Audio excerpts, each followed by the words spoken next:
கன்னிராசிக்காரர்களுக்கு இந்த தடவை என்ன தெய்வத்தை வழிபாடு செய்யலாம்? நரசிம்மர் வழிபாடு மிகச்சரியான யோகத்தை கொடுக்கும். நாளை என்பது நரசிம்மரிடம் இல்லை. கேட்டவங்களுக்கு கேட்ட வரத்தை கொடுக்கக்கூடிய சாட்சாத் அருள் கடாட்சம் அந்த நரசிம்மர் தான்.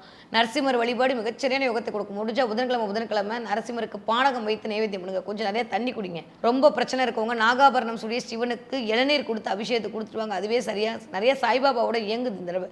சாய்பாபா கோயிலை பார்ப்பீங்க, இல்லை சாய்பாபா ஸ்டாச்சுவை பார்ப்பீங்க, இல்லை சாய்பாபாவோட பிரசாதம் உங்ககிட்ட வரும், சாய்பாபாவோட அமைப்பு வரும். ஏதோ ஒன்று தடவை சாய்பாபாவோட உங்களுக்கு கனெக்ட் ஆகுது. அதன் மூலமாக உங்களுக்கான நன்மைகள் கூடி வரும். ஸோ இந்த தடவை மகான்கண் தரிசனம், சாய்பாபா தரிசனம், இந்த தடவை சாய்பாபா ஸ்டாச்சு வீட்டுக்கு வாங்குறது எல்லாம் நடக்கும்.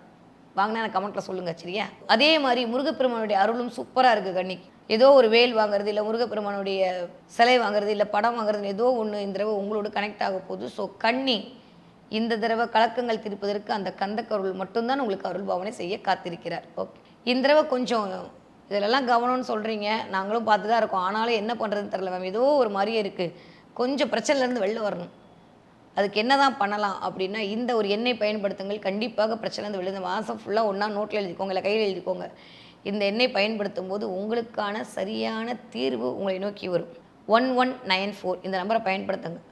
1194 இந்த நம்பரை கன்னிராசிக்காரர்களை பயன்படுத்த மிகச்சரியான ராஜயோகம் கிடைக்கும். சூப்பரான சில விஷயங்கள் உங்களை நோக்கி வரும்.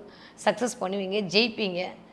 ஆனால் ஜூன் 1 வரைக்கும் கொஞ்சம் அமைதியாக இருங்க. யாரிடம் வாய் கொடுக்காதீர்கள், தேவையில்லாத வாக்குவாதத்தில் ஈடுபடாதீர்கள்.